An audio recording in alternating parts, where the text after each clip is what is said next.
Welcome to episode 100 of The Endless Stream. I'm Aidan, and as usual, we are joined by Brian and Kevin. Episode 100 of The Endless Stream. 100 episodes of nerd news, movies, video games, and crazy silly nonsense. Brian and Kevin are here with me this week. We are three artists, illustrators, filmmakers, all-round shit talkers, and each week we take some of the endless stream of content brought to you through Netflix, Hulu, Disney+, Amazon, Spotify. Wherever you get your content, we take a chunk of it, we watch it, we talk about it. We made it to 100 episodes, everybody. Thank you, everybody, so much for listening. 100 episodes! This week, we talk about Poker Face, we talk about The Ninth Gate, we talk about Hellboy, we talk about nerd news et al. If you like what you hear, please consider subscribing to the podcast, heading over to Spotify and iTunes, rating and reviewing, liking and subscribing. All of those good things really help us out. 100 episodes! On top of that, you can head over to Instagram at The Endless Cast, where we put up artwork and clips to go with each and every episode. 100 episodes! And wait, there's more. You can send us emails at theendlesscast@gmail.com.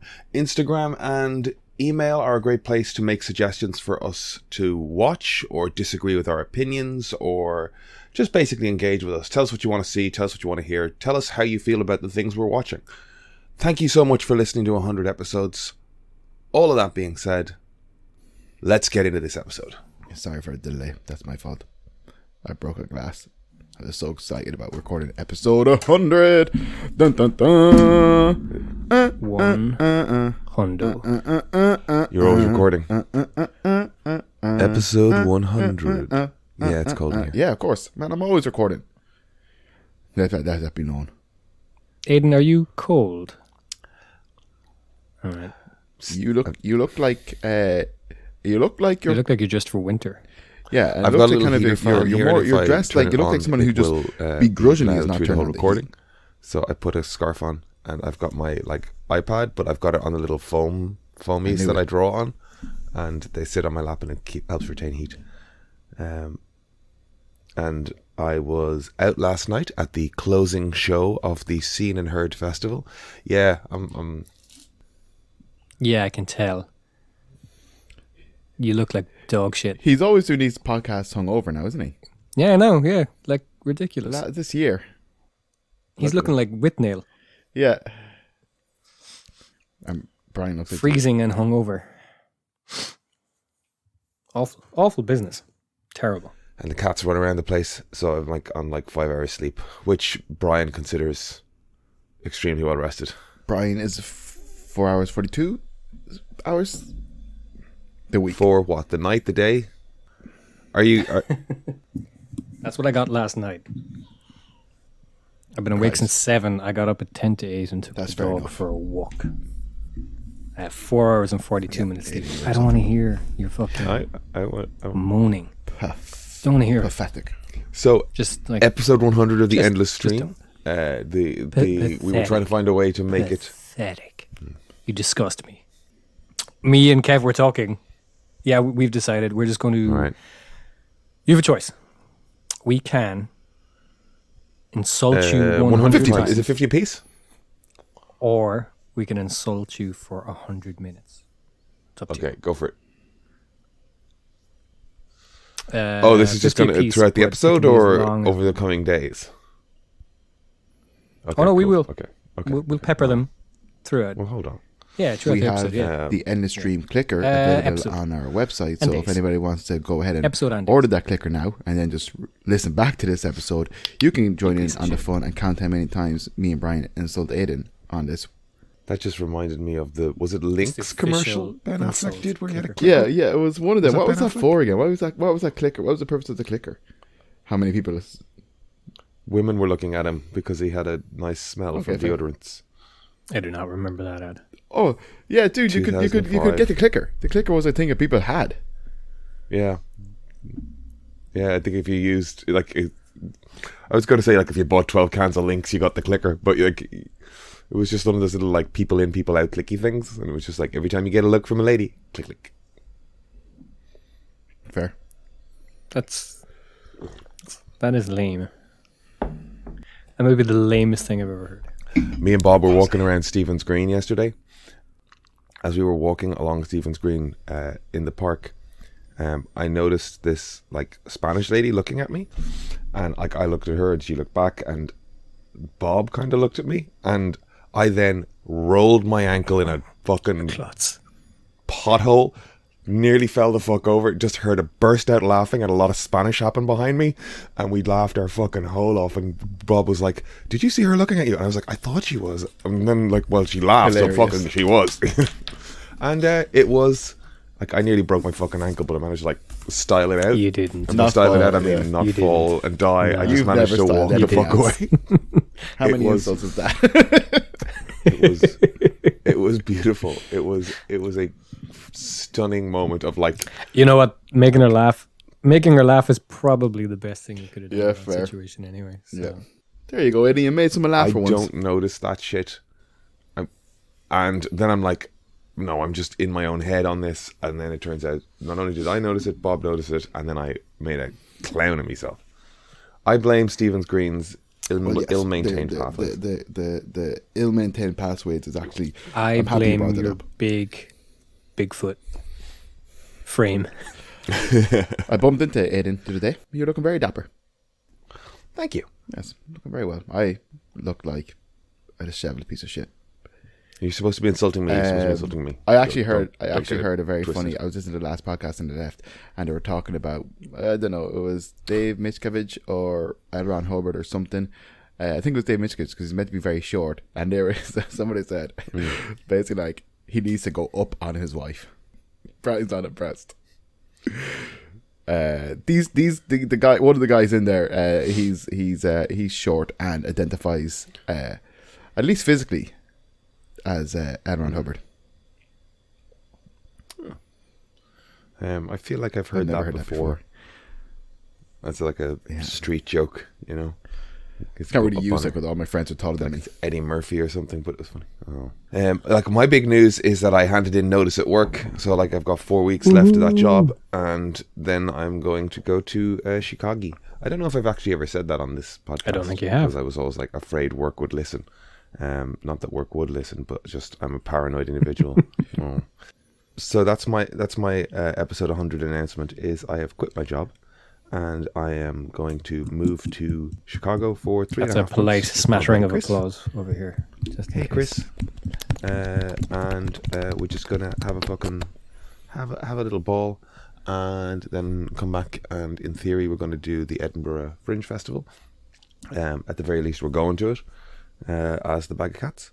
And then in September, I will see if I have any money left and any way to become employed. Exciting times for you, my friend. Very exciting. Chaos reigns. But yeah, I got the flights booked, and I'm looking forward to it. It's going to be crack. Brian, have you got any episode 100 announcements? I've a doctor's appointment next weekend Fascinating. with a Dr. Oscopy, I think. Oh. Colonoscopy. Hang on. Let me check that out. Colonoscopy. Yes. Dr. Colonoscopy. I don't know if that's his name. That might be the procedure. Oh. Ruh-roh. Oh dear. Um, I should have read this. I did not read this properly. all good? What? I don't know if it's all good. I guess that's what this is all about. You'll be all right, my buddy. God. What's spurred this on? Pain. Uh, Pain. It's not major pain, but what's your prediction? Pain. it's not major pain. But I guess it's just I'm at that age now. Is that going? That's Safe. that's going and down sorry your pain. mouth, right? No, That's up your butt. Yep. I think my dad said one. I had one. He wasn't keen about it, and he said, "Rougher coming out." Awesome. Let's ask him. I'll get him on the show. Two. Yeah. God only knows. That'd be a lot of. Or that episode would have a lot of we could editing do- for Aiden. If anybody knows my dad. We could do the episode live Oh, this from is the in. procedure next week. Oh yeah. Okay. Wow. That'd be great. And Nice. what day is this weekend procedure on for you, buddy? It's on Monday, On Monday. the 6th. Cool. but I will probably be out of action on the 5th. Fair. We'll see. Oh, that's interesting. What? That's a week away. Okay, good. Good to know. Good to know. God, my face. I hate it. That's only because you're hungover and blow junk face. Yeah. Yeah, Dehydrated. that happens. I hate that look. You're looking very ghoulish. Oh, I did watch a documentary I'm actually. only joking. You don't. Hey, Brian. Yeah. I know what I am. And, 100 insults. Can't take them back. Yeah. Oh no, you get to double up for every one you take back. Oh, okay. Oh shit. Yeah, it's This 100. whole fucking If I system. cancel one out, I got another one. So Fair. Oh, okay. Yeah. So that's cool. Eddie, you're a piece of shit. I'm only joking. That's great, Brian. good, right? Yep. And I'm only joking, Brian. Or only joking, Aiden. Professional as always. You drunken fuck. I did. Aiden, don't look aghast at that. I'm aghast. That's just his hangover That's face. his hangover face. Yeah, he's finding it hard There to it is. process his emotions because he's so drunk. I did watch. And he's emotionally stunted. He's getting angry. I'll stop now because I'm afraid of Aiden. But that even upsets him. I only joke. I'm not afraid of Aiden. He's making faces saying this is useless for the listeners. No, I did watch a documentary about the Murdochs. Have you heard about this documentary? I just watched it last night. Okay, I now know how to pronounce that. Yes. I've been saying murders. Murdoch murders. Murders. Did any of you watch it? I watched it last night. What did you think, Brian? Tell me. Brian, you give a bit of history on it because you're more articulate than I, and I can't pronounce things. I listen back to this podcast sometimes, lads. Is that what I sound like in real life? I think I'm just flustered when I come on this podcast, and in reality, I It's a speak clearer. Don't bit say tongue tongue-tied tied. No, sometimes. but that's Yeah, not it's a bit true. tongue-tied. Go on, get It it. is. Go on, get out of here. Go on. We should get an amazing guest for the 5th. Who will we get? Is Steven Spielberg available? Sorry, tell us about the murders. Kev's going to tell you about it. He brought it up. Okay, tell us about the murders. It's a 3-episode mini documentary, I think, Brian. Right? Mm-hmm. And 3 episodes, yeah. it centers around a very influential, affluent, I would imagine old money kind of family in America. I can't remember what state it is. I want to say, It's in South Carolina. South Carolina. And Shout out to our South Carolina listeners. shout out to our South Carolina listeners and anybody in a state of America. But so basically the first episode centers around Paul. I think is his name Paul. He's the youngest in the family of the Murdochs, and there's an older brother Buster, and then their parents and stuff, and then obviously their wider network of family and friends and stuff. But Paul is a young enough kid who has a serious drink problem, like very, very apparent from day dot. It would seem that alcohol in this guy didn't mix, so much so that he had an alias when he was drunk, but he was just an abusive, angry little piece of shit, that just didn't like being told what to do or listen to anybody. But it basically centers around him and his antics in the first episode, and alludes to kind of an accident essentially that happened, and then you find out it was an accident, it was reckless and careless, but he's able to just ring his granddad and get just everything disappear, and then kind of as it dig deeper into this family, you find out that there was another gentleman who was killed in a hit and run, that kind of the whole town kind of gossip is that it was the Murdochs. And then the Murdochs maid or house cleaner died on their property, and that was awful sad because she was like their maid and kind of family friend for 20 odd years, but they were the emergency people were just like asking her name, and she's like, what are you talking about? She just works for me. And it's just like, wow, these people are horrible, then, but I don't want to give away too much, Brian. Should I stop it there? Well, no, the Paul and his mother are murdered. Yes, Paul, the young lad who killed his friend's girlfriend on a speedboat and got all washed away, and his mother are murdered on the plot or on their land. And the father and the brother are away at the time. and then it's like who killed the Murdochs. And the trial is taking place at the moment. Yeah. I think the BBC Online was streaming stuff from the court a couple of days ago. Yes, I saw some stuff that wasn't featured in the documentary. But is there going to be more episodes of this, Brian? Do you think, or? There probably will, but I think they initially just planned this 3, and they'll probably follow up with an episode or 2 when there's more developments. But I don't think there's any planned for release in the immediate future. Because it's kind of interesting. There will be, I'd imagine.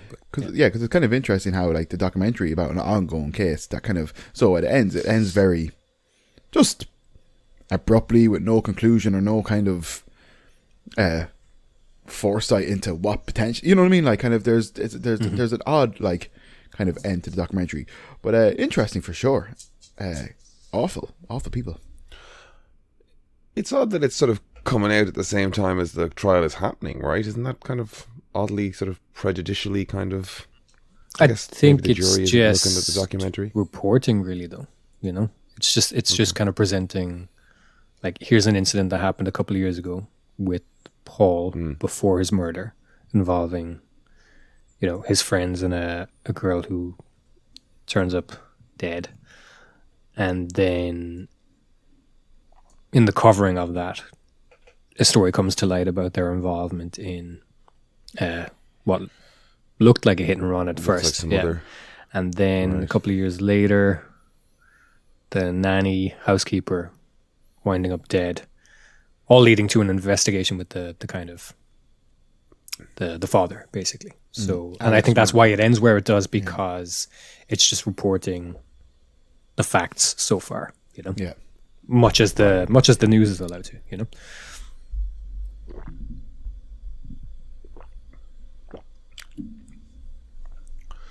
And is this, I guess I am seeing some social media for this. I was going to say, has this documentary captured people's imaginations in the way that, like, I don't know, the Jinx or the Staircase or... I think it only came out just a couple of days ago. I don't even know if it was the start of the week. So yeah, I've seen people talk about it a little, but it's kind of too soon. I mean, the Jinx came out over the course of 6 weeks, whereas this came out, all at once. So I'd imagine it'll pick up maybe more in the next couple of days as people sort of discover it.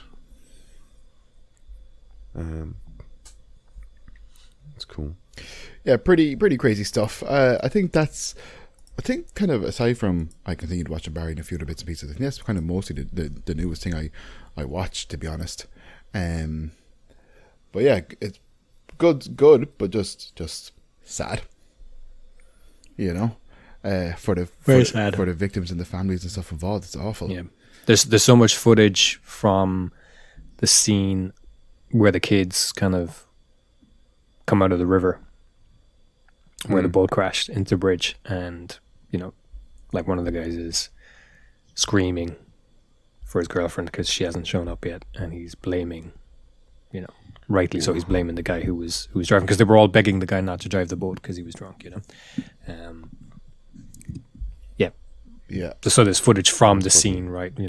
Right moments after. Yeah, this has happened. awful. Like, and then I just, it's like I think we all knew kind of people in our, similar to these type of people in our lives or growing up. We've all met people who just like, don't accept any responsibility for anything, and it's always someone else's fault, and family get behind them or whatever, because even like this, like the kind of, he instantly blames one of his friends who was like horrifically injured in the crash. He's straight away, like he's on the phone to his granddad, and he's saying that this other guy Connor was driving the boat and that it wasn't him.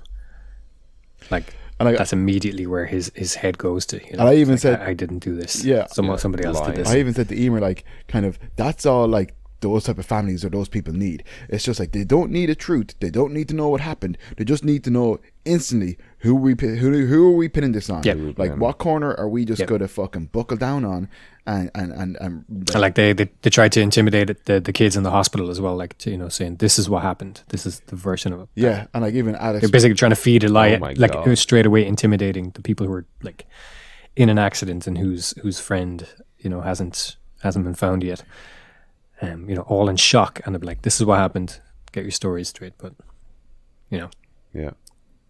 good for them that reinforces the they lie. didn't. But like they were living in fear because there were stories about the family that they made people or things go away. You know.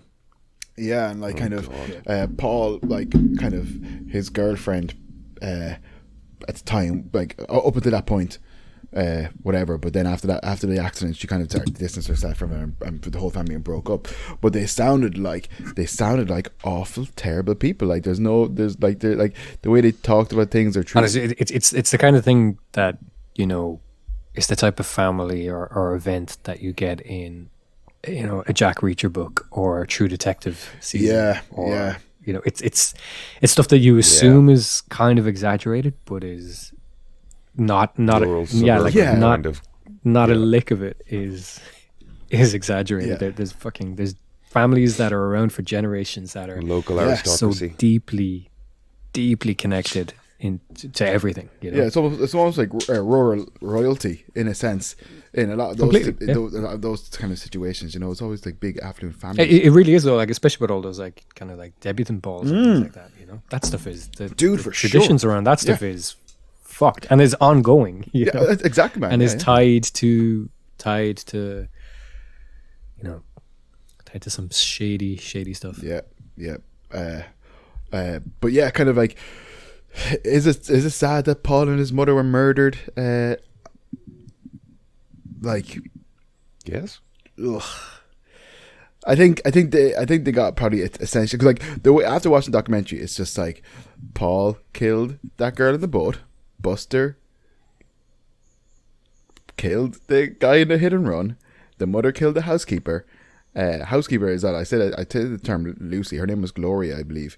But yeah, there was Mallory, Stephen, and Gloria were victims.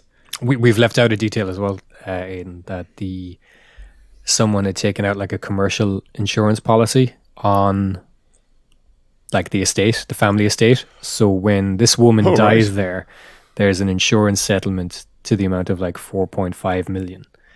That Right. Because she's an asset on the property. yeah, That's fucking mental. That shit's so yeah, weird. it's fucked. Like the I think I said that to you before. Like in my job, there was some life insurance thing we had to do to get the pension. I can't, like I've got the specifics wrong, but it was like, yeah, I was an asset to the business or something. So if I died, suddenly there was like a payout to Greg. Mental. that's fucked. Like that is so fucked. Yeah, and her family I was didn't reading see a something penny about that sort of of this thing. stuff. It all went to the father, basically, you know. So he had motive as well to, I mean, kill at least 3 people. Yeah, terrible. Yeah, Yeah, and and you know, like people kind of speculate without saying too much, but like Paul's drinking is clearly rooted in something. oh, like, You know, dude, he probably knows about some other stuff that is eating away at his soul, you know. or yeah, I got that impression as well. Or I kind of figured that in that hit and run incident, there was rumors that Paul might have been there, and I think those guys did some pretty horrible things that night. But as I was saying, but even before that, like the way people are talking, you know, his behavior has kind of been like that for a while, you know. Yeah, he saw some shit, you know. Yeah. But I don't think like, essentially it's like you know, obviously not good to see that stuff at whatever age, but like at the same time though, he was type of, I think he leaned into it as opposed to, you know, Oh yeah, Yeah. yeah. Not a good person. you know, Lean into your monstrosity. yeah. Good grief. So yeah, that's an interesting documentary. It's also hilarious that one of them, you know, his nickname is Buster. It's like, is this really a generational family wealth thing? Like that, somebody's nickname has got to be Buster. I call my Buster said he wasn't driving the boat. yeah yes yeah oh yeah actually yeah I wasn't driving the boat. but yeah Ron Howard voice look like accompanies awful everything. for sure. Speaking of awful people, I've watched Ant-Man, and Okay. yeah, awful people disliked it. Are we the, No, are we the I went with 4 people. Sorry, I went with 3 other people that night. 4 of us went, and I think I was the only person who liked it. Emer and Alice, admittedly, would be kind of like less, or we were more indifferent to it than, say, myself and Bruno, because both Bruno and I would be fans of comics and TV shows. You know what I mean? Like, kind of like we have, we you know, we're into it. But Bruno didn't like it at all. Alice, beforehand, Alice was like, it's going to be like the last Doctor Strange because I didn't like it and I didn't understand it. And I was just like, probably not. And then it's like 2 minutes into it, it's like, this is very similar. Yeah. I think there's a thing, like, I was watching some of Loki again as well, where it's like, I know they have to do it to a degree, but something about the like massive expansive landscape shots that are entirely artificially generated, like, I know this is, it's just, I've done compositing work in Nuke and stuff as well, and it's like, I see the plane that the real person exists on, I see the artificial stuff, and then I go, this feels small, because I know that person has 6 feet either side. You know what I mean? Yeah.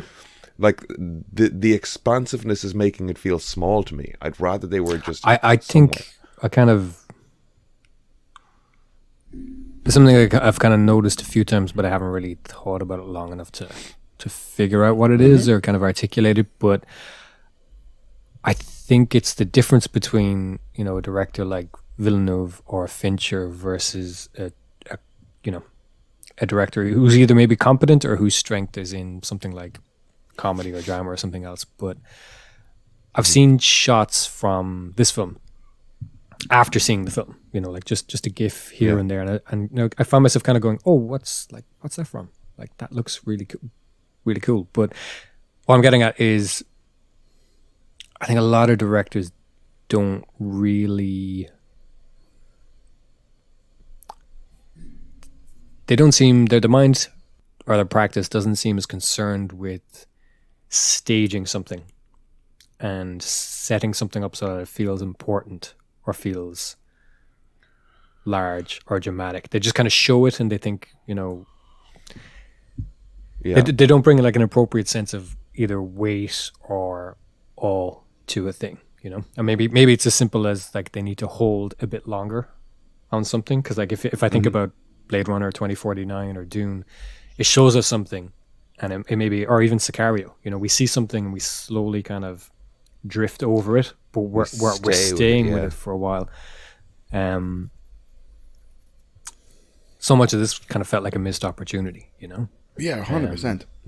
Because like I said, there's a shot in particular of Kang against the city, and it's only, I think it was a GIF, I don't know where I saw it.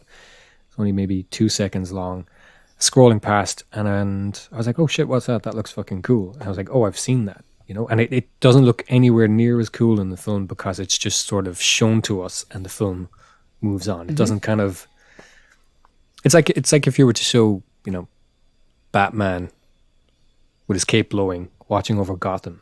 You wouldn't show that for just like a second. You'd hold on it. Yes, you'd establish it. You'd kind of let it linger. Yeah, you know, to give it the appropriate kind of weight or whatever. I'm finding that though with a lot of Marvel stuff in particular, like whether it's Wakanda Forever, like neither Wakanda or Talokan feel like places. It's like you said, Aidan, you know that there's only so much actual physical space to the left or right of the person in the frame, and this isn't like an anti-CGI rant. It's just that it's a lot of directors don't seem. It's kind of what the difference with, you know, Cameron or Jackson. They do understand, and why that is, I don't know. Like, I mean, we know Cameron comes from Cameron and Fincher. Was Fincher a matte artist? Wasn't he? I can't remember. But anyway, I know Cameron was a matte artist? I can't remember. One of them was. Anyway, both of them come from like VFX or just kind of, or just even a more artistic background, you know, as opposed to just pointing a camera and kind of understanding. Like there's so much like between editing and storyboarding and stuff, but they seem to have a stronger sense of composition and art, as opposed to just being technically proficient, you know. Well, that MODOK is such an example of like somebody loves the fact that we're able to render skin, but doesn't decide whether or not it looks well as a. Why did they stretch his face? I like, just as well? don't Like, get that thing. Fucking hard. Because fucking MODOK and It's so everything strange. look great. As in, like, the whole model, the whole thing looked Yeah. great. It was great, yeah. Why? It looks like short animated CG films I saw 10 years ago from Why? Eastern Why Europe. did they stretch his face over the wrong shape? It's weird. Yeah, Like, it's so bizarre. yeah, very strange that someone kind of that went through a process where people kind of passed it off and was just like, that's fine. Is it because they were like trying to replicate, you know, how he seems flattened in the comics? But even then, it looks wrong. It would have looked good. better and kind of been more accurate if it was just, you know, Corey Stahl's head. Because for the most part, I thought it worked. You know, like I do like that we've gotten to the point where MODOK worked.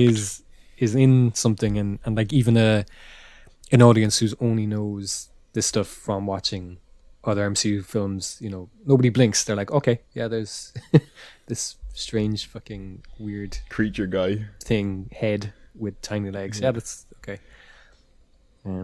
Could not have introduced No, that. like with the mask on, with the weapons flying around, great. The content, like being kind of insane and having a weird memory fucking issue, I liked all of Yep. that. It's just it looked like dog shit. Like I was looking at it at the end credits, trying to see if it like identified like MODOK done by this studio, because I wanted to go, are those the people that designed the first Sonic the Hedgehog? Because this is fucking. Somebody needs to be held to account Blur for did this that, decision. Did they? They did. Who's the guy working at Blur? One of my first jobs in animation, or beside animation, I guess, fucking these e-learning things. They hired a guy and they were paying him as an art director, like his salary. He was from, I'll just say he had a good pedigree, and the awkward fucking call that happened like 6 weeks in with the client and this new art director, where they were like, I just don't understand what's happened to this project in the last 6 weeks. The whole look and feel of it's just gone wrong. It's like we were 100% on board and ready to go, and now this just doesn't work. What the hell happened? And the new art director who'd made all these changes just sitting there going, you know, like it's me. There's somebody who's like Sonic the Hedgehog looks great. MODOK. Yeah. Somebody is out there making these calls, and he knows somebody enough to have a job and keep getting work, but the taste isn't there. You know what I mean? Like, and that's such a stupid. I saw like a real like.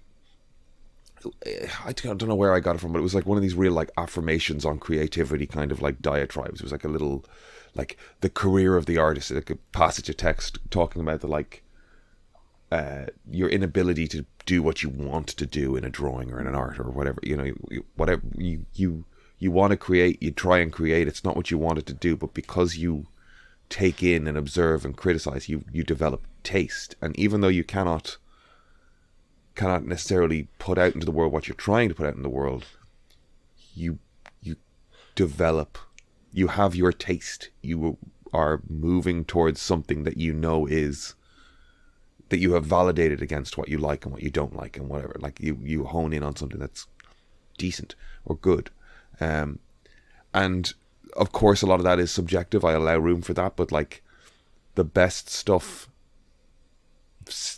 to me cinematically is made by people that have like the technical know-how and then this taste, you know, like the Justice League, the Zack Snyder world of stuff, the CG that's over rendered and over detailed and over whatever. These are people with technical know-how, and I always lump them into this category of like, just like, yeah, it's technically proficient and no doubt took a long time to render, but it's like I even follow some of those artists, and their other work is great. You know, it's just it's are they going down the wrong path too long? You know, not even the wrong path. No, but I because, know you what you're saying. like I said, artists just kind of explore ideas, and is it, do they get into like one aspect of a design and get lost in that, or is it, or is it that a somebody lovely example is Zemeckis with his motion capture. or is it that somebody is experiment pushing for a them in the decade. wrong direction? Like especially with the Transformers stuff that Bay did, like just. Do you ever think people get sick of Kevin Feige and be like, "Here, you're the problem. Get out of here." This is my United. At a certain point, the worm That's what I'm turns saying, on us yeah. all. Isn't that it? I'm not. I mean, Brian to take I over. hope not. I hope he course corrects. But the thing isn't, we've seen Feige steer this thing well.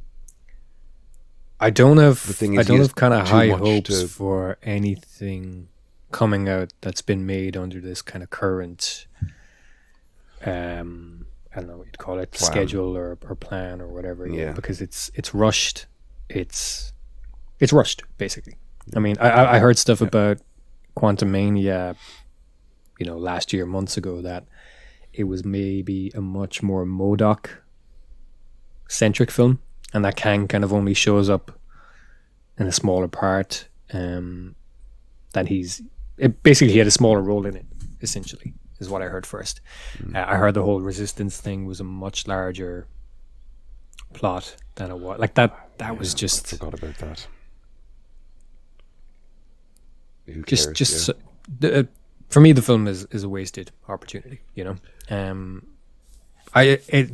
I watch something like this as well, when I've heard beforehand that it's bad or not great, I always try pinpoint when I'm watching it, not even consciously or deliberately, but I always try kind of pinpoint at which point is it turning for me, because I'm sitting there watching it going, this is fine, this is also fine, I have no problem with this is fine, this is fine. What point does it lose me? And I think for this it was when that kind of middle action set piece kicks off. So while they are meeting Bill Murray and MODOK shows up and it's cross-cutting between the two parts, it just doesn't work there. It's strange because like it was, there's a really weird cut when his daughter tells him to like drink the ooze, and then it cuts to Janet and Hank, and it's just like it's just bizarre. And then when it goes back to it, it's right at the moment before he drinks this, and it's very strange editing. And then when the action kicks off, the action is so weak. It's just it kind of lost me. When MODOK shows up and we see that POV as he's firing, and we're flying at the building, and then it cuts to the other side of the building and he comes through it, and it didn't work. Like they were trying to get this sense of like impact and speed in it. And again, I go back to right at the start when Michelle Pfeiffer's like finds the capsule, and there's two of these things in front of her, and then we just get a shot of a third one jumping from the left, and her going huh, and jumping in front, and like her jumping out of the way does not match the blocking for where she was standing. The third one comes out of nowhere, so we don't have an establishing like creep up on. It's really poor shot construction. I did sit down this morning going, I'm going to be really positive. I want to bring nothing but good vibes out in the world. Why am I shitting on stuff all day in the podcast? But like I was sitting here going, why are these janky fucking edits in this film? That's not even shitting on it. That's just saying like I'm sitting down watching this, enjoying it to a point, and then here's where it lost me. Here's what I've kind of. That's 90 seconds in. I was like, why is that? Like, Peyton Reed's directed all these Ant-Man movies, right? What else has he done? Bring It On. I think it was Bring It On. I was going to say, this guy's made films, right? Like, this is... Pretty sure it was Bring It On. It is actually Bring It On in the year 2000. I mean, it's a classic. It is. Yeah. Yes Man, The Breakup. Maybe not a lot of action in here. No. Okay. But the first Ant-Man movie was awesome. I know it had a bit of an Edgar Wright kind of stuff. But I was going to say is just I like this movie. Okay, I did like this movie. Yes, I had fun. I didn't hate fun. it. It was just, I think I said it maybe last week that I would tell kind of non-Marvel fans to not bother. Fair. And then Marvel fans, just kind of expect it's fine. Fair. It's better than a lot of stuff. I really enjoyed it, right? I actually came out of it pretty happy. But I also kind of think like, I've kind of just been able to, for the longest time, just really been able to just turn off my brain and just be like, kind of like, this is a popcorn movie. It's a comic book movie. It's fun and it's silly and I get to see Kang and stuff. Like, I'm not, I don't know. It's like, and maybe it's more indicative of the quality of these things kind of like being so like up and down and certainly down, but, I'm just not like, I'm not going there thinking I'm going to be blown away by an epic film. It's amazing when it happens with the Avengers and all that kind of stuff beforehand.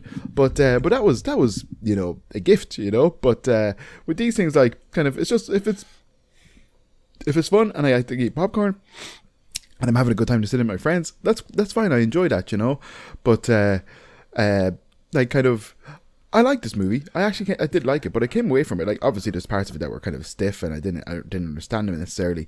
But I think my biggest issue is kind of, we've walked away from this movie with no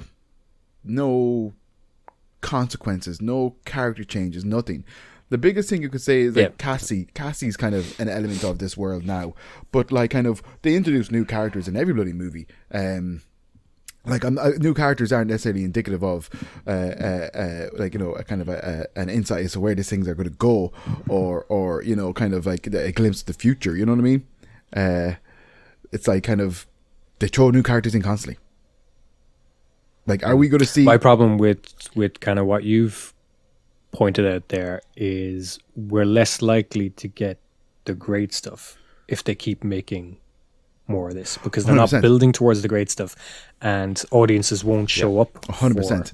I thought for future stuff, so it'll run out if quality control. Yeah. Dude, I agree entirely. And that's why people like that's why us fucking pedants get kind of frustrated, is because they had a magic trick rolling. They were like, the worst Marvel film was still a fine film. Yeah, just go back and watch anything before Ant-Man that isn't Batman. And, it's so easy to forget how good we've had it for, the fact that there's a MODOK in this is wild. Yeah, or as even if you look at some previous superhero stuff before the comic book movie boom, and it's just like, we also had a lot of shit. So, you know what I mean? Like, a kind of... That's what I mean. Yeah. Like, it's absolute fucking garbage, No, my biggest kind of thing with this is that it's a wasted opportunity. Like, you could have made an entire film about Janet and Kang, that could have been the whole middle of a film or an entire film. Everything in it deserved more time. I think Loveness wrote a lot of cool stuff in there. I was kind of there was stuff I was watching. I was like, if this was a 20-minute episode of Rick and Morty or something, it'd be a standout, because there's so many fun, cool ideas in there.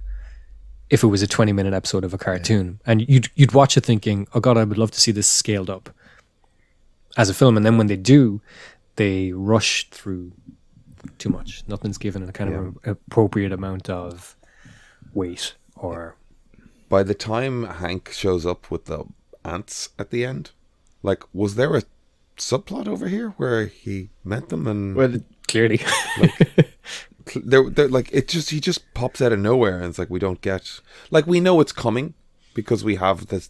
Yeah, they allude to it enough, but it's like.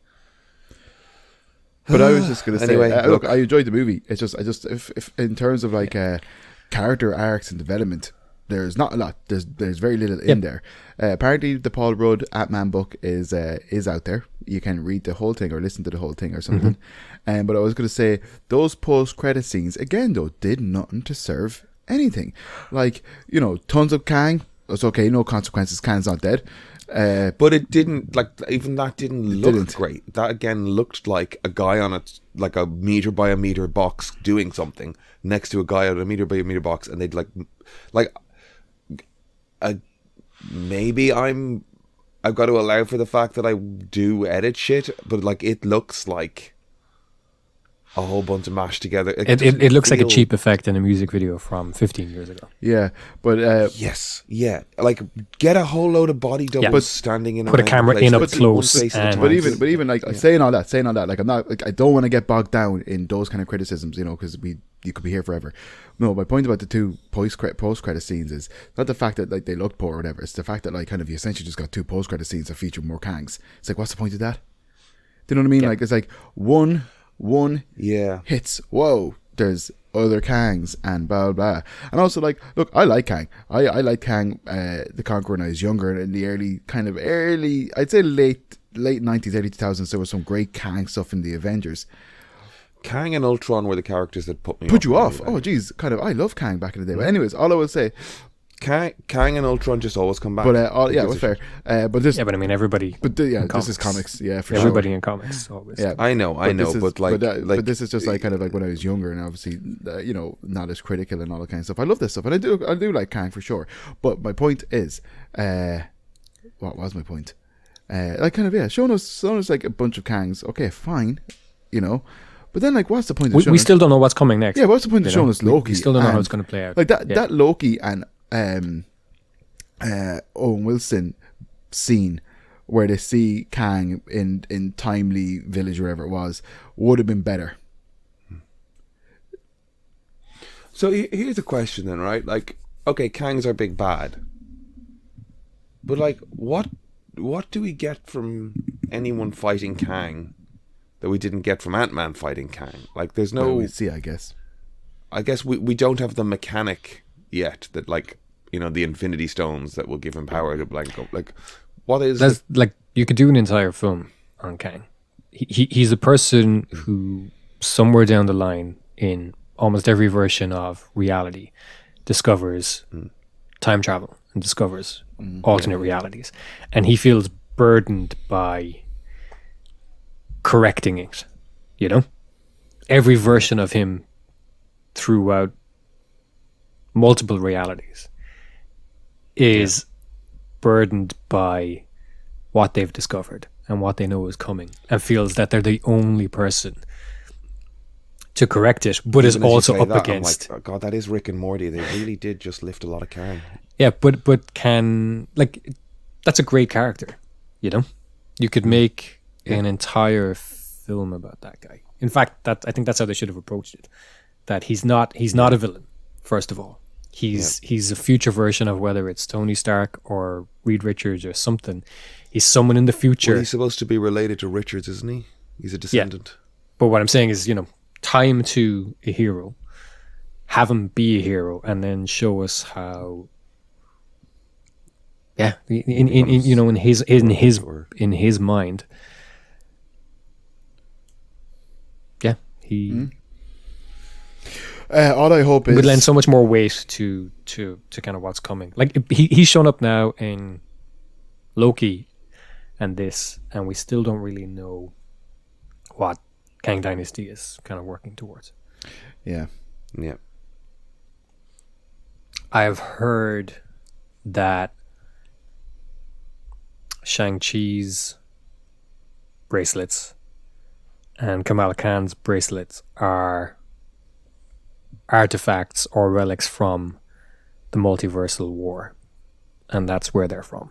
Okay. That could very much be the case.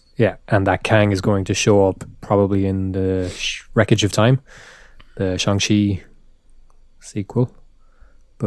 Is that called the Wreckage of Time? I think so. Yeah. Have they announced that properly? I don't. It was leaked. I can't remember if they actually I think announced that- it. But yeah, it's Shang-Chi and the Wreckage of Time, I think it's called. Or it's a title for it. Good Yeah, title. it's a good title. I'm intrigued. Yeah, just wasted opportunity. Mages is great. He's just very interesting to watch. He was brilliant, and like I said, there's stuff I liked about the movie. I kind of have no interest in Creed 3, except he's in it. So I'll Neither do probably, I. if I do see it, I don't know if I will, but if I do, it'll be because of Majors. Yeah, I didn't watch Creed 2. I think I just burnt out on Rocky films. Do you know what I mean? Like, I watched. I'm kind of interested in this though, because Michael B. Jordan is directing this one, so that's kind of interesting too. See what kind of It chops he kind of has. just feels like a torch pass of a franchise, Sure. And it's like, Yeah. I followed this guy's career for. I don't know. I got a I didn't connect to Adonis Creed in the first movie. I was still watching a Rocky movie. You know what I mean? So I need to like, I still need to. And they even had that little narrative of like, because am I nuts? Or did Stallone get Best Supporting Actor nomination out of that film? Can't remember. And there was a minute where people were like, "Oh, he's going to win an Oscar for a Rocky movie," and he didn't. But like, there was a little bit of like, this could be Stallone's year, in a weird way. But that's all just, awards I know. chatter. Yeah, we love it. No. No. Anyway, look, that's Ant-Man. We had fun with it. What's Didn't the next sound film? like Is Loki coming out soon? The Guardians of the Galaxy. Is that next year? Yeah, I think so. We were supposed to get the Marvels in summer, but that's been pushed to November. Right. So Did you watch that trailer for the Tetris movie? trailers are dead. Oh, I don't watch trailers anymore. I Dead. did, yeah. I did watch that for some reason, yeah. Taron Egerton, Yes. the guy trying to buy the rights to, or get the rights to Tetris to put into the Game Boy, or goes to Russia. Looks fun. Yes, I do remember. I did watch the trailer. It did look good, yeah. So, like, I don't know, like I like a well-edited trailer, and then they used the final countdown. It was good fun. It's gonna be interesting to see how they get that car chase into the movie about buying Tetris. Yeah. But Why not, yeah. I don't know. I thought it was good. Um, Or Sisu, was that the name of the other trailer? Sisu? no, I don't know. Mm-hmm. Is that do you know anything about that, Brian? Or like, because it says from the people that brought you John Wick, but it's like, is it a Finnish movie and they've like brought it over, or what is it? Not actually sure. I think I remember reading a little bit about it, but more so that just who was involved and what it was about, not so much about the production. I imagine it's a joint production. Yeah. Directed by Jalmari Helander. Distributed by Nordisk Film. I've heard a rumor. It looks very nice. It's got a very like spaghetti western vibe on the like sort of desolate expanse of like very, very, I don't know, rural or mountainous Finland, chasing Nazis around the fucking mountains. It looks fun. What's it called? Sisu. Spell it. SISU. ISU. I'll put the trailer in the It's chat. because he didn't put it in the appropriate group chat. Oh, That's why I yeah. haven't watched it. Yeah, I couldn't watch Yeah. it. He put Yeah. it in the wrong group chat. Yeah, You're right, it Brian. wasn't in the podcast Yeah. chat. So Yeah. that's a demerit. I before you just, really I can't consume Verbal warning. all the content out there in the world. But He said I this try, last week. He and I can't try. consume. He's got to Draw the line he's somewhere. got to. And that's come to group chats. If you're not posting in the relevant group chats, I can't watch. He just can't. Aidan. He's trailers. got a curated consumption of content. But you're lucky at him because know. I did actually click into this and I did watch it. So you're lucky this time.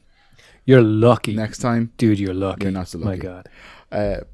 I feel like such I a also- It'll lucky be a person. written warning next time. I also started watching. It'll be posted to the appropriate group chat as well. Yeah, but make sure exactly, Brian. You're right. Actually, it'll be in both of them. So you Yeah, don't just so it's hammered home. But I did watch. We Have a Ghost or whatever it's called. I watched some of it. It's not good. It doesn't look good. It's like if E.T. was a ghost, but all the kids and everybody in it are so annoying. It's pure kid movie bollocks, right? Is it aimed at, like, it looks like it's aimed at the, like, I don't know, the Haunted Mansion with That's a Eddie good Murphy movie. kind of. Hey, you know what's funny about good movies? They really do depend on how old you are when you watch them, because a lot of them are dog shit. You just I'm not nostalgic about that them. movie. It's just a good movie. Get over yourself. I was talking to two people yesterday that were like, I watched them have a little like moment over what a great rom-com, no strings attached and Friends with Benefits are. The Ashton Kutcher, Mila Kunis, same movies. And they were like, oh, they're amazing. And it's like, okay, you both were 12.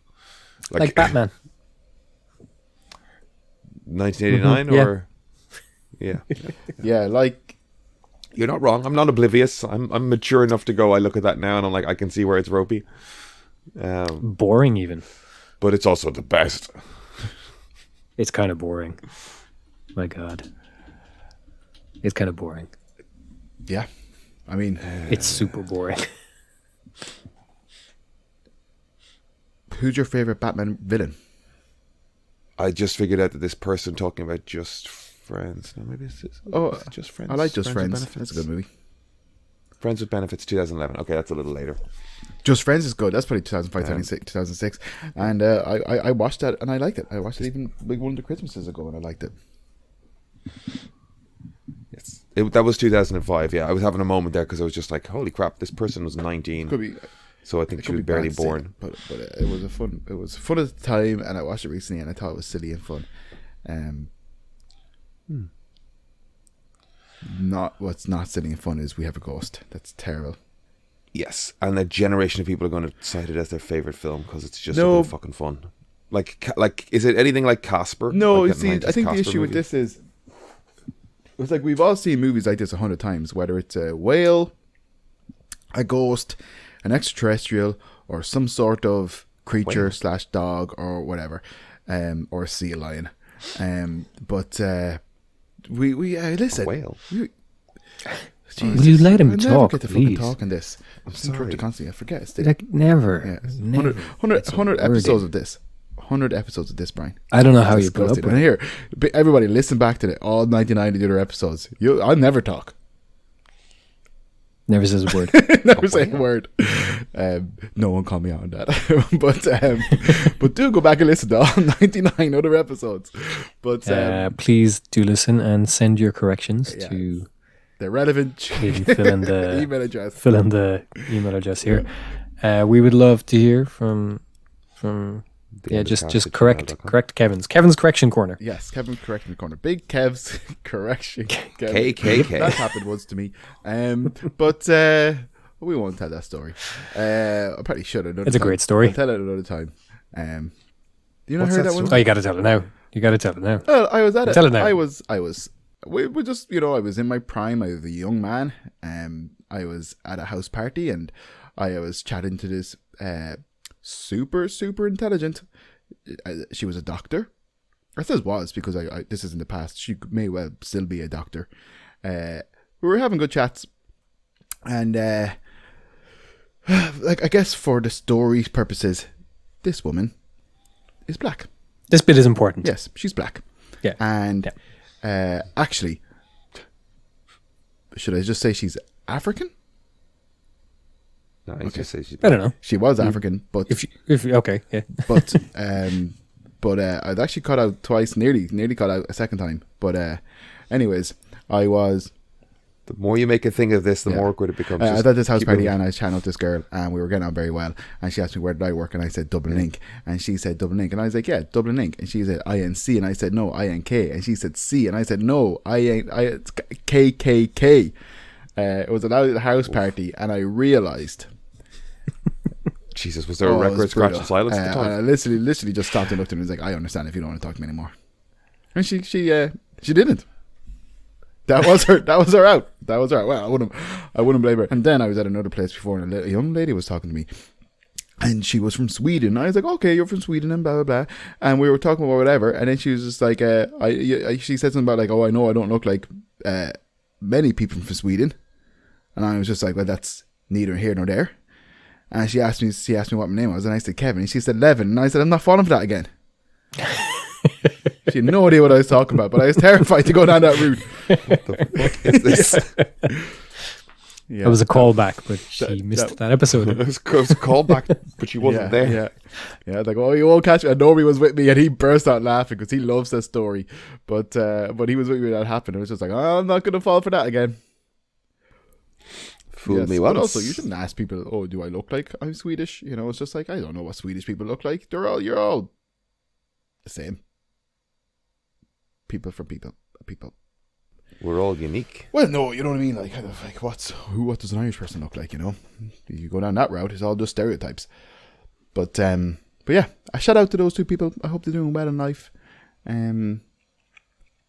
Yeah, I don't know who they were. I only met them all of 5 seconds those times, but enough to scar me, or maybe scare them.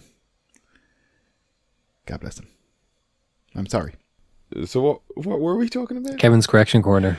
Oh yeah, because I was. Oh yeah, we're Can't talking get a about- word in. Yeah, because I was talking about whales and sea lions and Whales. stuff and things. You see, Oh, in this whale. movie, it's just like the main character Kevin finds a ghost in his attic, and then but he's also becoming friends with the next door neighbor girl, and it's like kind of like most of these movies, the friends. The new kid in the town becomes friends with finds a ghost, then becomes friends with the neighbors, introduce the ghost to the neighbor, hijinks ensue. Then when the parents get involved, problems happen. But then when the government agents get involved, the parents are protecting their kids while the kids are protecting the ghost. That's how these things go. This movie does not do that. Government Yes, agents? it's government agents in this movie. Wow. A ghost division hunting down the ghost. Ah, I see. Okay, so the Ghostbusters jobby. It's it was a ghost division called Wizard Clip or something they called it, and it was Were they like ice yes, for ghosts? they were disassembled years ago because the government people found out they were wasting money on this shit. But then it transpired that ghosts are real and ghost eye are real, and it was an appropriate government program. But terrible movie. Don't watch it, and I'm sorry. I watched some of his like he does, is it Architectural I've seen Digest it, or yes. something? That's He's done so a few funny, times yeah. where he's but the one in his like apartment from a few years back, he had a poster on his wall of Masters of the Universe with Frank Langella as Skeletor in it, and he's just looking at it going, every time I think about what a fantastic actor making a genre film covered in latex, I look at this and it reassures me, especially when it wasn't really well received. Oh, hilarious! So it's this little like Hellboy consolation. Yes, yeah. Did we discuss they're making a new Hellboy? They're making a new Hellboy.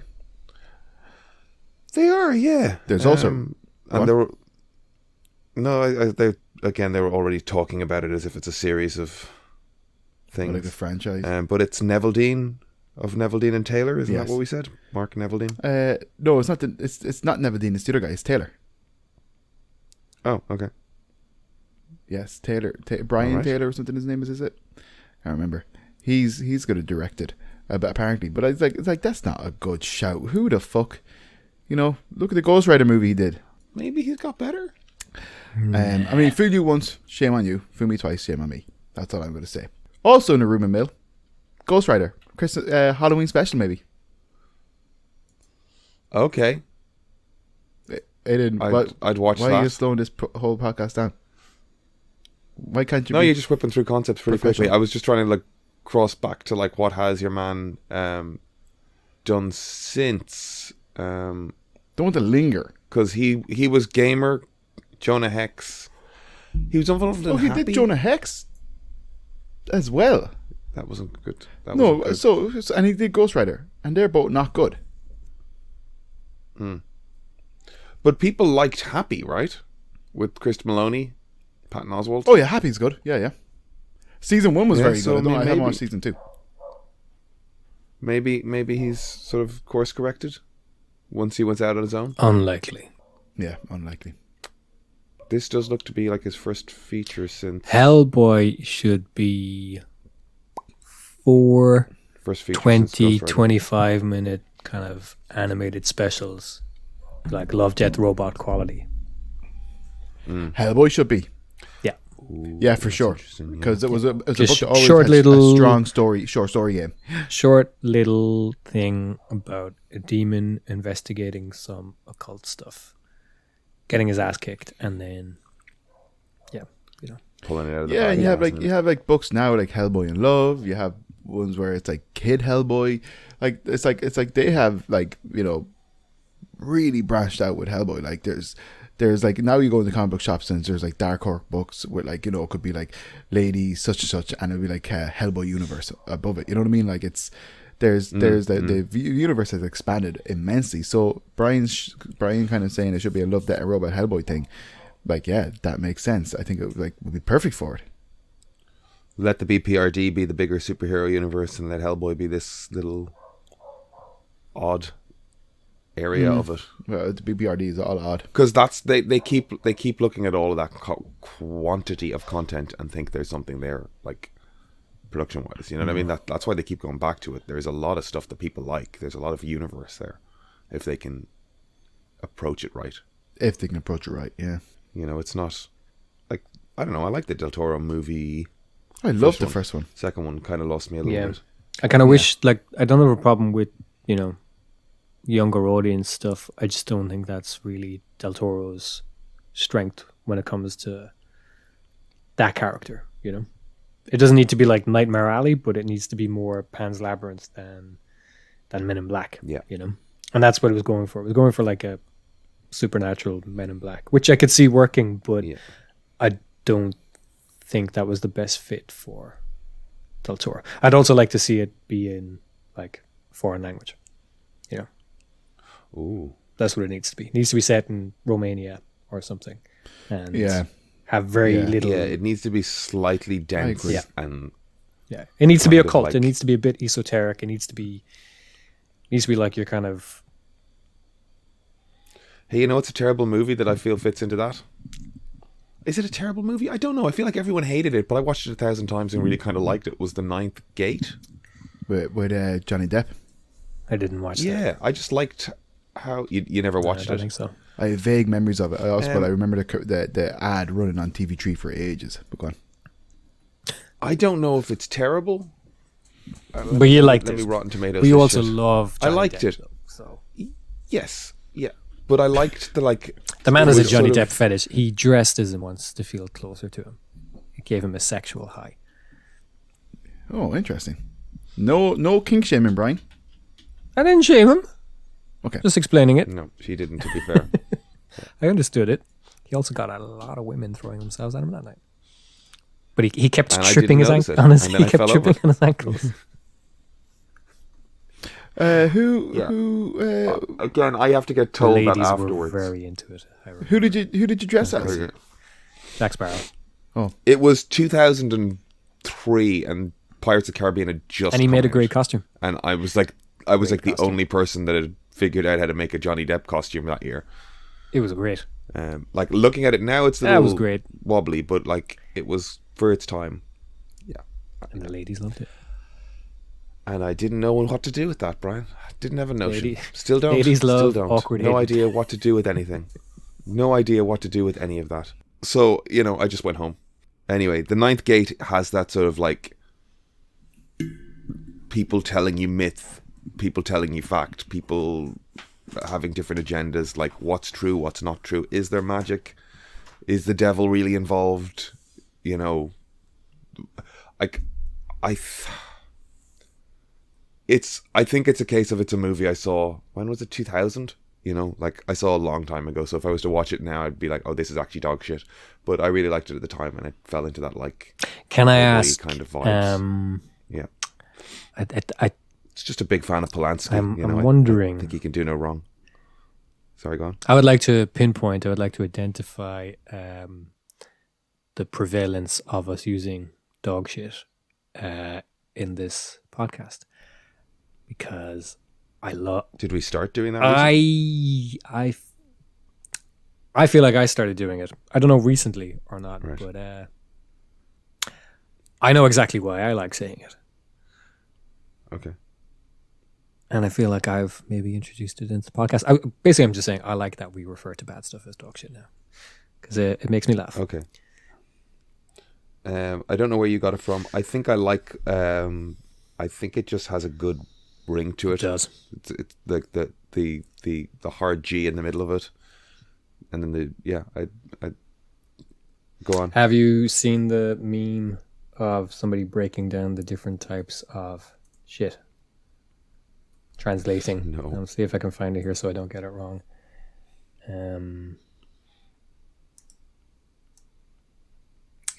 So dog shit is very poor quality. Bullshit is not true. Horse shit is nonsense. Ape shit is rambunctious, and bat shit is insane. And I like that we all know that without actually ever We all having know it. to. That's Yeah, funny, we yeah. know dog shit is quality, bullshit is lies, horse shit is nonsense. Ape shit is, kind of, a bit wild, rambunctious, and batshit is insanity. I believe I have started using it more, possibly because there's a sketch in I Think You Should Leave, Acknowledge the where as he's running away, it's the one where he's in the hot dog costume and the hot dog car crashes into the store, and he's trying to convince everybody that it's not his car. But as he's leaving anyway, there's two security guards or cops, and they're like, okay, let's get him. And he just runs off and he goes, yeah, right, you're fucking dog shit. You piece of dog shit. And then the sketch ends. But every time I say it or type it, that's the energy I have in mind. I'm like, you fucking piece of dog shit. That's why I mean it. Check out The Ninth Gate. Tell me what you think. Okay. Yeah. Only to tell you what I think. Otherwise, I wouldn't. I do remember hearing it's not great, though. I remember that much. Yeah. I'll watch it too. Okay. We can come back and we can decide whether or not my memory holds up.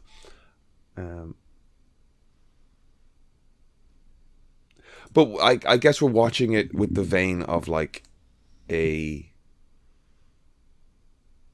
Hellboy narrative. Yeah. When you're reading a comic and it just skips whole concepts or just takes whole things for granted and you just go along with it, like there's something kind of like, I don't know, there's something about being slightly disoriented and having to go along with it in the narrative as well that sort of makes these things kind of feel kind of magical. Yeah. And a sort of adventure. You're kind of as confused, and like there's a little bit of logic that you can draw onto it, but you're never quite sure if you're right or if you're just putting shit on it, if that's what the author's intent was, or if you're just trying to rationalize, which works for sort of supernatural stuff where you're like unsure what reality is. I started watching Poker Face this week. Kind of in a response to, like, I guess the Columbo that I've been watching as well. We did talk about this a little bit. Like, is Rian Johnson? He's a producer. Yep. He created it specifically for Leon, apparently. And it's clearly, off of the sort of the Columbo meme around, or the Columbo sort of consensus the world came to around Natasha Lyonne. And I think it's a nice compromise, because I think if they actually did what the internet was asking for and made a like Columbo's daughter narrative, it would be weighed down by people's memory of Columbo or expectation of Columbo or whatever. So this fits the format of the how do you catch 'em thing that we talked about before, where Rian Johnson sort of, I don't know if he coined it or just explained it on that, I think it might have been Colbert interview, where he was like, there's a whodunit, there's a howdunit, and there's how'd you catch him. And Columbo falls into this like how do you catch him into things, where you spend a half an hour seeing a crime occur and then in comes our detective who has to figure it out. What I like about this being so blatantly a spiritual Columbo successor kind of thing is, the way it opens is such a throwback piece of filmmaking, with the font to begin with on screen. Like the titles are this simple yellow font on screen that's like got a little bit of wobble to it floating over the shots, and it's just lifted straight from Columbo. It's like wearing its influence on its sleeve like that. She's great, the worlds are great. It's doing that thing where it's got like nice big guest villains. Like who? Or murderers. Like who? Well, the first one's Adrian Brody. Go on.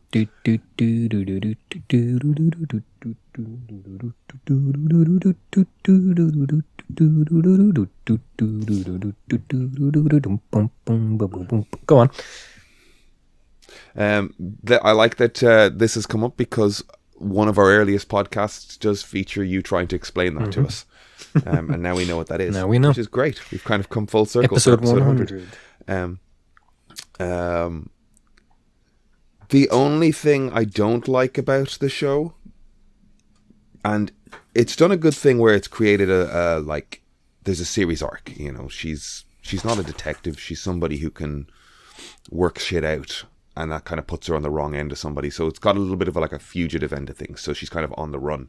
So it's got like an Incredible Hulk thing. It's like passing through town to town. The only thing I don't like about it is she's not intuitive. She's not like a good detective like Columbo was, like in a very vague way. She has an almost supernatural ability to determine whether or not someone is lying. Right. You cannot fool this person. If you tell her a lie, she knows it's a lie. And it's like, dude, I don't think it needed to be that. Oh, Yeah. she actually has powers. Well, you see, it's not framed as powers, But it it's is like- essentially. it's essentially superpower, and it's like you have to buy that conceit, Which is You have kind to of buy less the, like, realistic the mentalist than, conceit, you or know, a mind palace, because like that's based in an actual technique people use. You know, it's just the presentation of it is a bit kind of silly or flashy. So- but, you know, having an actual bullshit detector inbuilt is it's a superpower. and she literally does that at points where somebody says something, she goes bullshit, you know, and it's like, Especially as well because Like- the conceit goes beyond that. It's not just I can tell when people are bullshitting, and it's not a superpower. It's also the fact that obviously people around to go, oh no, she does, you know. So like people within the episode believe it too. So like if somebody tells a lie and she says bullshit, the person could, in a real world situation, they'd be like, that means nothing. Just because she says bullshit after I say a thing doesn't make it true. But now in the show, we're kind of expected to believe a thing twice. One, she can do it, and two, everybody else or somebody important enough in the scene also believes it or accepts that she has this ability. Yeah. And it stretches then you're kind of stretches reality just a bit thin.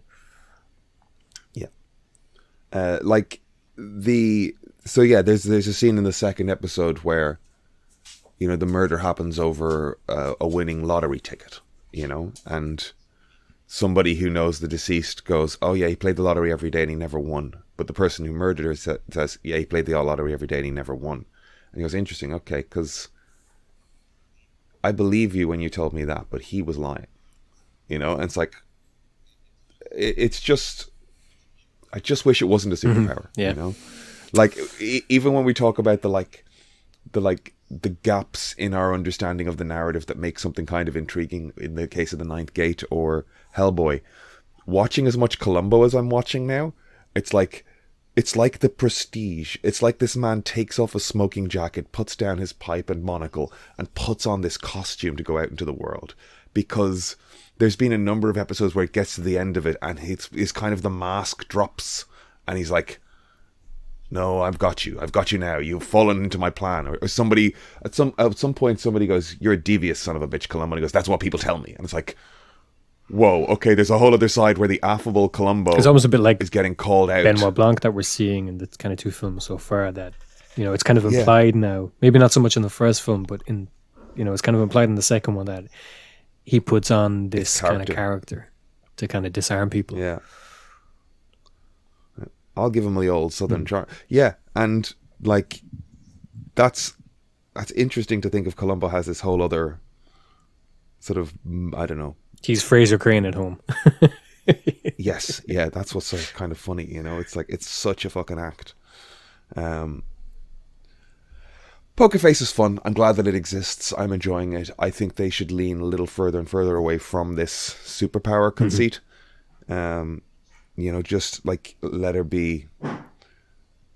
Like, Columbo is ludicrously, you know, why is he obsessing over the way the grass lays? You know, usually the first time you see him outside the crime scene, he's like looking at the grass, and the blades of grass are all pointing left rather than right, and no one else has noticed that. And he knows exactly who did it from the get-go.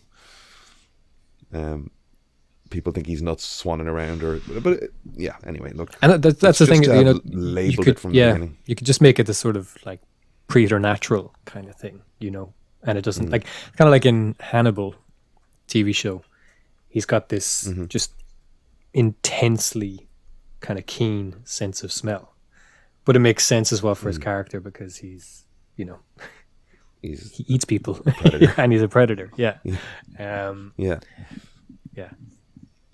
I mean, again, we meet her and she's working in a casino, and the guy who owns the casino has like allowed her to work, but he's blackballed her at every poker game across America because that's when he met her. It was like she just keeps winning, she just keeps winning, she just keeps winning, and they couldn't figure out how they were cheating, and they just came to the conclusion that she can just read people really well. And it's like you could have said something like that, Yep. you know, rather than just going, She's a human lie detector. yeah. Even fucking Tim Roth's Lie to Me tried to Yeah, but explain micro with, like, expressions, micro expressions. At least there's some sort of attribution of science and skill, as opposed to like, it's just something I got. Like, okay, it's my thing. It's like, no, I watched. I just I'm moving on. yeah, I got it. I'm just looking at the time. You're I'm right looking to. at the time. That's all. No, you're right. I watched Fleischman is in Trouble. just Okay, I have came seen out. the key art Yeah, for that. just came out on Disney Plus this week, I think. Right. I think it's 8 episodes. It's based on a book. I watched it in maybe 2-3 days, I think. It's quite good. I haven't heard anything about this, Brian. What's it about? It is Live action cartoon. It's live action. It's a TV show based on a book. I'm kind of thinking how much is intended to be, you know, kind of a surprise reveal, or how much is not. Basically, when it starts, it's about I've forgotten the character's first name. Jesse Eisenberg plays Dr. Fleischman. He is newly divorced, and he works in a hospital. He's got a good job. He's got a young, kind of cool team of doctors working under him. He's kind of liver specialist. And he's recently divorced, and his colleagues have just introduced him to dating apps. So like the first episode is kind of a slightly longer episode. He is just living it up in New York because he is a newly single doctor, and he's having the time of his life.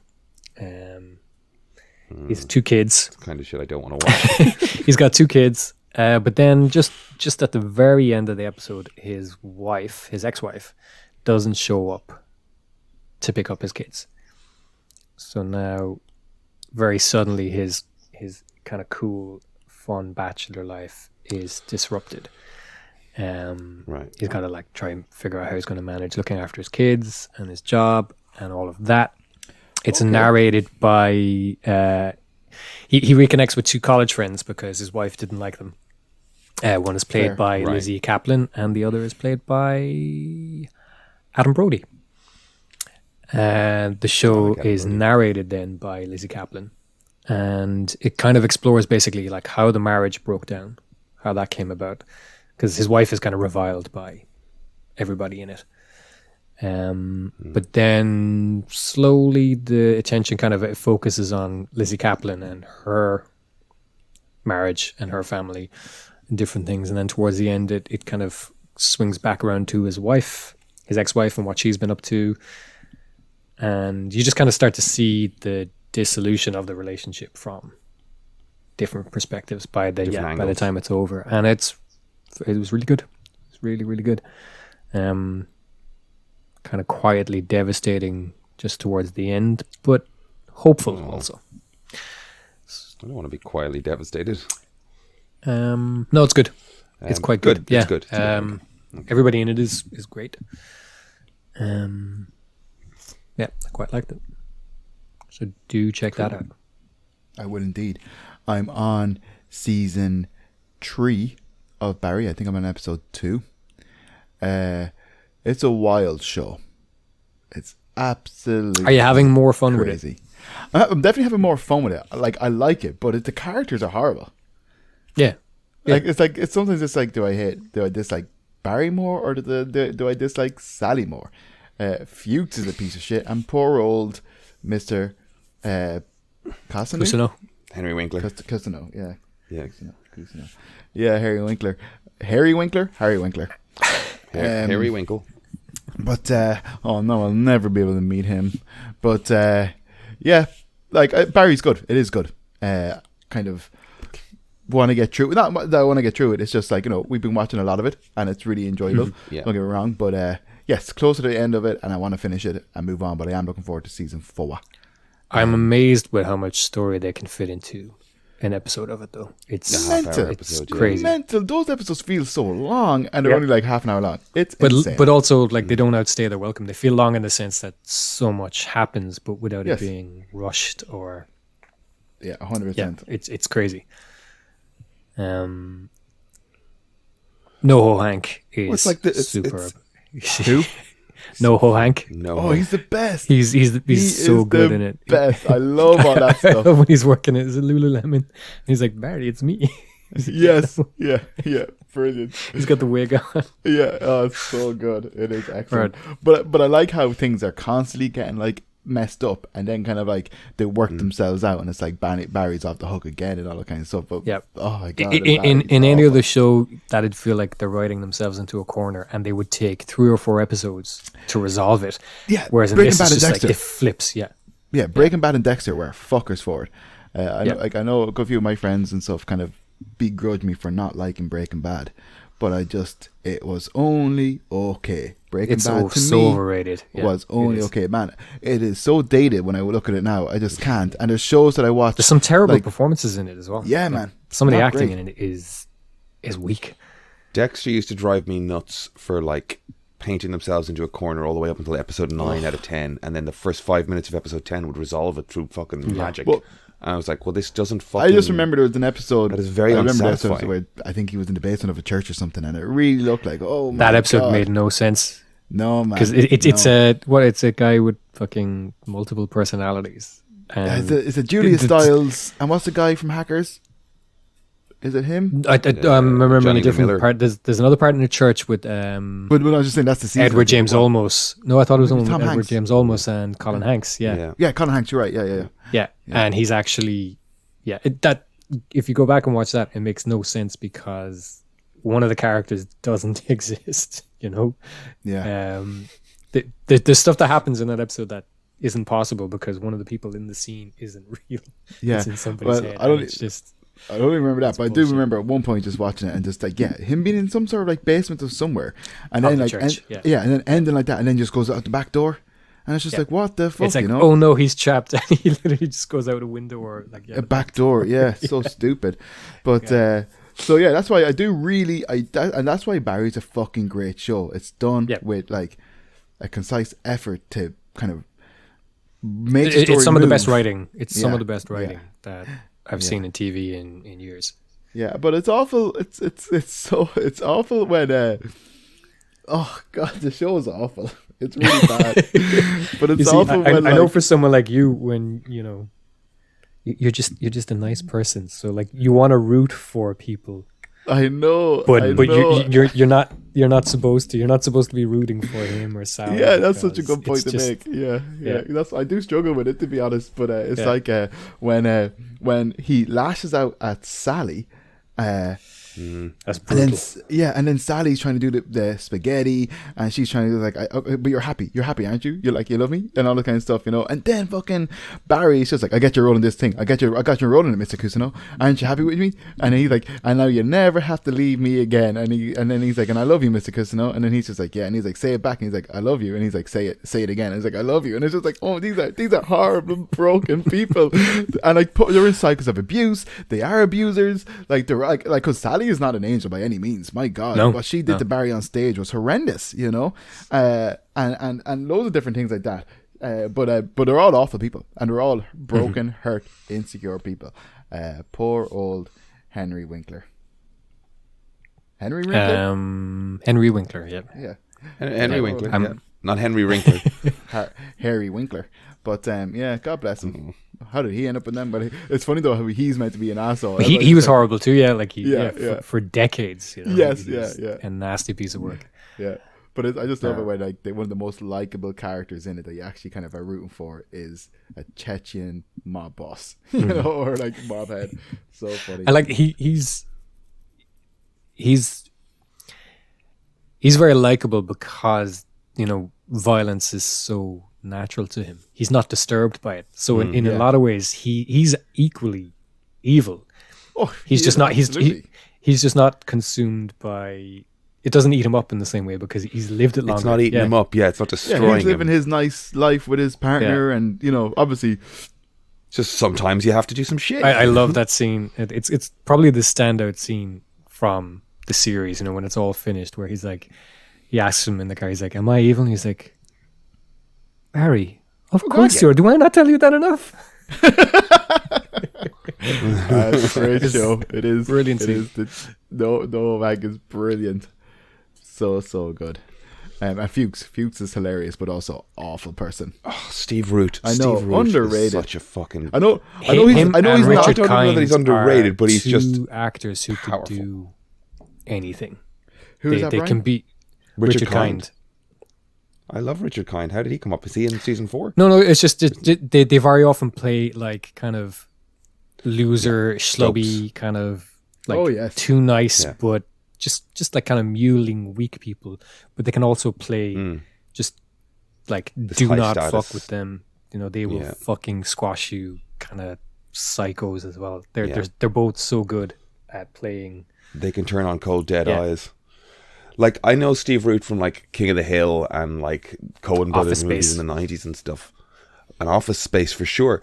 But he was the millionaire who owned the radio station in News Radio. Like 8 seasons of that sitcom. He was the guy that everyone was afraid of, who just swan in a suit and buy and sell people, He had a little bit of that sort of southern charm type of thing to him. And he's like, listen, buddy, I don't have time to waste on this. I've got airplanes to buy. Like he just Yeah. would just swan in and, like... People knew that their lives didn't matter to this guy. He could buy and sell them and replace them in a heartbeat, And it was fun. Like, it was played funny, But, that's where I saw Steve Root sort of before I knew who Steve Root was. I just saw my first memory of him is Office Space, which I'm sure is probably from most people, I'd imagine. Yeah. Yep. He's great. I think then he was in. Obviously, he's been in splatterings of things over the years. He's a very accomplished and he's a great actor. But I remember he was in. I think he was kind of scary or creepy, anyways. In what he felt sorry for. I can't remember. True Blood. I think he was in True Blood. And he was. Yeah, he was a vampire in the Yeah. basement. And, He was. someone was holding him hostage. Yes, if I yeah. remember. Season 1, like. But that was him, I think, starting to kind of, I don't know, I was about to say starting to branch out a bit, but like, again, King of the Hill, he was the neighbor. He was Bill, wasn't he? I think that was the character's name. Dang it, Bill. Like, he was the dope who kept fucking stuff up. Yeah, Oh, pretty, was pretty he? sure. Yeah. No way. Oh, Yeah. that's amazing. I didn't even realize that. Yeah, because he's worked with King of Mike the Judge. Special. So Yeah, that's the Mike Judge Office Yeah. Space connection. But yeah, more Steve Root, please. Yeah, well, I just remember him as like the blind guy who like recorded the Soggy Bottom Boys in Cone in Oh Brother Where Art Thou. oh yes, yeah. Aye, he does people quite good in the things he's in. I watched Triangle of Sadness. Have you seen Oh, or yeah. heard of this movie? I have heard of it. I I've been saw a meaning to trailer. see it, but I haven't got around to it yet. It's good. Do tell. How is it? Yes, I really liked it. Emer really liked it. It is very good. It's a weird movie though. It's kind of like The trailer is great. yes. The yeah, trailer very when I saw the trailer, it had people cracking up in the cinema. The whole Balenciaga H&M thing. It's very funny.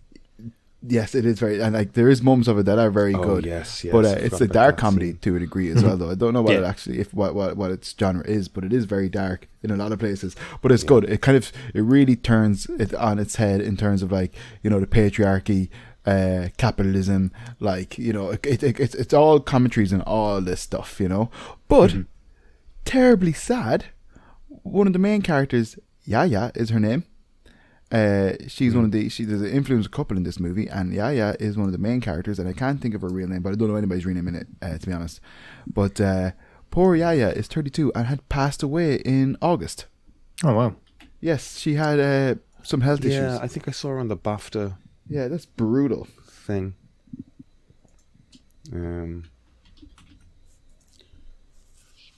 Charles B. Dean. Yeah. Yeah. Bacterial sepsis. Yeah, she had Oh. I think an issue with her spleen or something as a younger person. But yeah, just really sad. That's sad. Yeah, it is sad.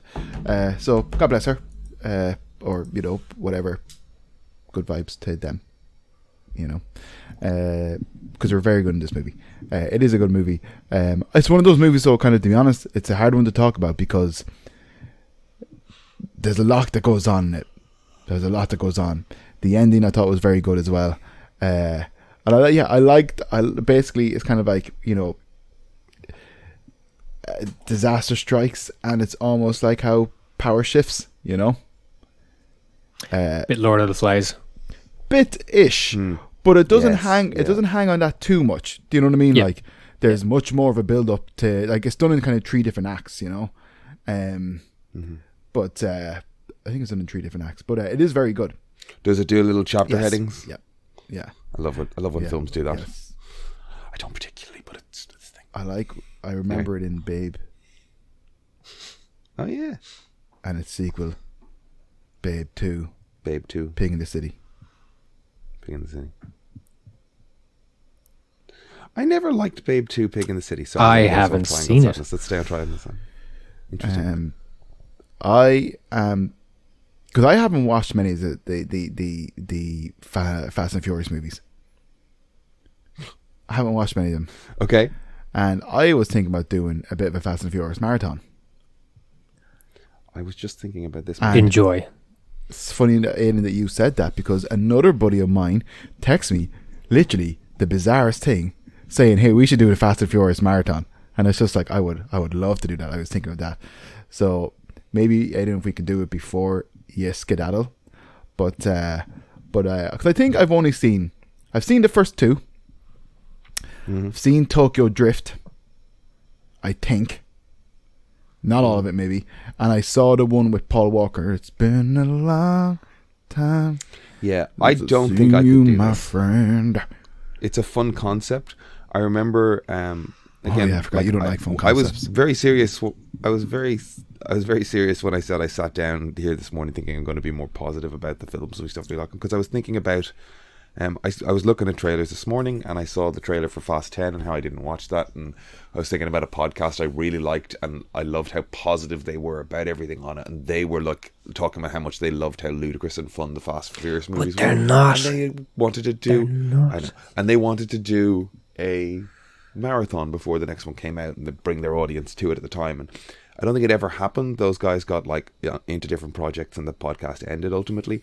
But I was just thinking about the concept of a Fast and Furious movie marathon, and that was how much I loved that for those people, but didn't really want to do that. I would be so bored after the first.